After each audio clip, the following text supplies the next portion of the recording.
I'm Jessica Draper mann. I'm currently doing a level 3 year 1 in digital creative media, and this is my Unit 8 project, Behind Music, the fandom. So for initial ideas, instead of 3, I actually had 4 to 5 ideas, but I managed to get it down to about 3.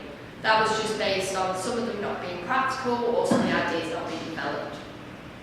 So the first one was a short film called Scratch, and the way I've sort of summed it up is it's about a scratch record, a bad review about that record, and sort of the inner emotions of the record store owner.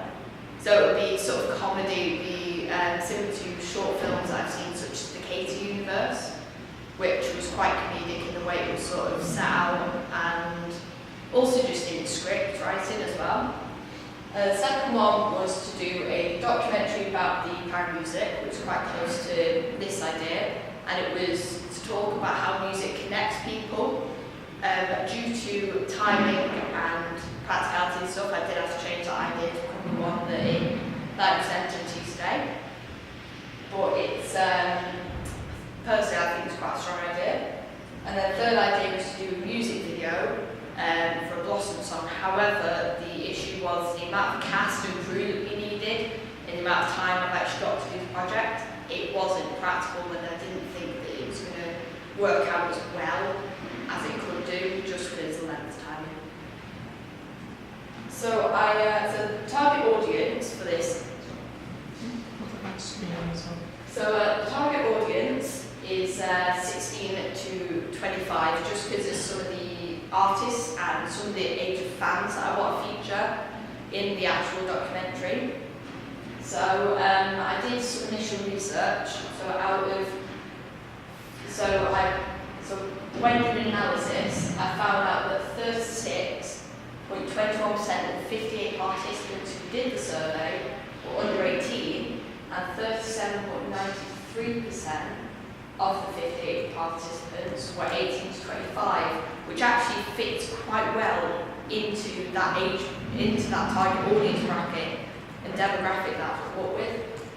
One thing that I did find quite interesting though when I was doing this initial audience research was that the amount of female participants to male participants, so the amount of female participants was 63.79%, and the male participants was 27.59%, meaning the information could actually be biased based upon, and this would be based upon stereotypes of female fans or based upon sort of the age of the artist as well, so there could be a biased opinion specifically from personal experience.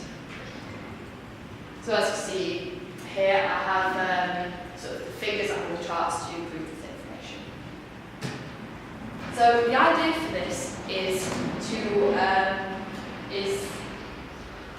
this documentary is for it to be a pilot for a potential series about about different elements of the music scene and sort of how it works from fans' point of views, artists' point of views, venues' point of views. And I feel that by doing this, I can actually get more awareness that not all fandoms are toxic and not all bands are as bad as they may seem based on the press. And also I think it matched the target audience quite well, 16 to 25, because between that age and from personal experience, that is when young people feel much more alienated in their last year of high school, starting college, starting university as well a lot of the time. And I feel that this is sort of a huge project, but I feel that I can manage it quite well based on personal experience. So the documentary will begin with interviews with fans about their experience in their fan bases, as a fan, and sort of what shows as well with artists, and what they were like when they first saw them. I then plan to move on to talk about my own personal experience in these fan bases, to kind of add another layer, maybe contrast to some of the opinions in the first interviews from the other fans, because I want to do this documentary on a variety of genres of artists and fans, before moving on to a perspective from artists and bands in the form of other interviews, and ending with a closing statement about the importance of these fans. And in whole, with this documentary, I really want to answer the question of how important are the fans to a band, to music venues, to local music scenes. Why is it that they are such a key part of the music experience? So for cast and crew, I do plan to introduce a variety of fans and artists from fan bases and genres, which I mentioned before. I want to do it both female and male, so even though, based off the survey, the target audience may be mostly female, I feel that by getting a mix of genders, ages and demographics in the documentary, I can not only attract a bigger audience, but what I can also do is get a less biased opinion on the subject matter. So crew, I plan to have 2 camera operators so that I can shoot from 2 different angles, at least 1 lighting operator, which will help sort of set scenes at venues, and it may also help a bit more with context as well. And then a microphone operator. So what I do is, with that, I'll have at least 2 microphones, just in case one maybe dies or runs out of battery, meaning that then I still have backup. And that's also why I've got 2 cameras, so that's another reason why I have that. And then along someone to do interviews and introductions. Most likely that will be me, based on some time scale. So in terms of visual elements, for lighting I really want to do a mix of natural and artificial lighting. The reason for this is that then I'm practicing sort of my lighting skills, especially in post-production, where in the last project it was in quite a red tone venue, and due to not having any artificial lighting, it made the footage look a bit blurry, meaning that it was actually quite difficult to see who was being interviewed and sort of who they actually were and why they were doing things, so it kind of created a disconnect between the audience and the person being interviewed. And this will be determined beforehand, which venues need natural lighting, which venues don't need it. So like for example, if I was going to film Night People again, I would need at least 2 lights to sort of brighten the scene and add a more positive lighter tone to the actual to the whole footage. Filming, I'm using a tripod for the camera, meaning that it prevents any shaky movements, any unexpected glitches in footage, and also because it's easier to film on, because then you can actually focus much more carefully without it falling or without messing with the footage. So I want to do a mix of shots as well, so close-up medium shots for interviews to create more of a personal conversational atmosphere with the audience and the interviewee, because then it makes it more of a more rounded, more personal, exciting experience. It feels like you're actually talking to them. And then for editing, I'm only aiming on this project, I'm only aiming to edit it where it needs to be. So instead of just having to fade out when the camera goes a bit wonky, I'm going to keep that in because I can reflect on that skill and why it went wrong, how can I improve on that. So it also gives it more of a natural flow, because if I got rid of that, that could make the final project look a bit disjointed and create a disconnect between the audience and the artist. And then setting, I want to do it in music, across music venues, Athletes Palace, which is quite a big Manchester attraction, and sort of coffee shops. And the reason I want to do this is to simulate the experience of going to a show. Bands and fans go through the same experience quite closely, because a lot of bands will go by the show outfits from Athlete Palace or another store, they'll go get something to eat or drink for energy before the show, and then they'll go to music venues to perform. Fans, it's a similar thing. A lot of time, a lot of friends will meet up at Athletes Palace before the show, get food, and then go to the show, buy clothing outfits at least a week before with their friends. And it creates a connection between the artists and the fans, and showing that they really are not that different when you look at their experiences. So, audio elements, I do want to use royalty-free music and original music. I have found some promos that I can make my own on, so I'll possibly be using them quite frequently throughout the project. However, where possible, I really want to use music from the artist being featured or maybe bigger artists. With this, I will get written permission, I will make sure that the artist is fine with it, get in contact with songwriters, and I will also do some research on copyright, so then I am secure of myself that I have permission, and if anything goes wrong, I have the contracts and things to back it up. And also by using that music, I'm also promoting that artist and possibly giving them a bigger audience, which actually matches well with the theme of the documentary.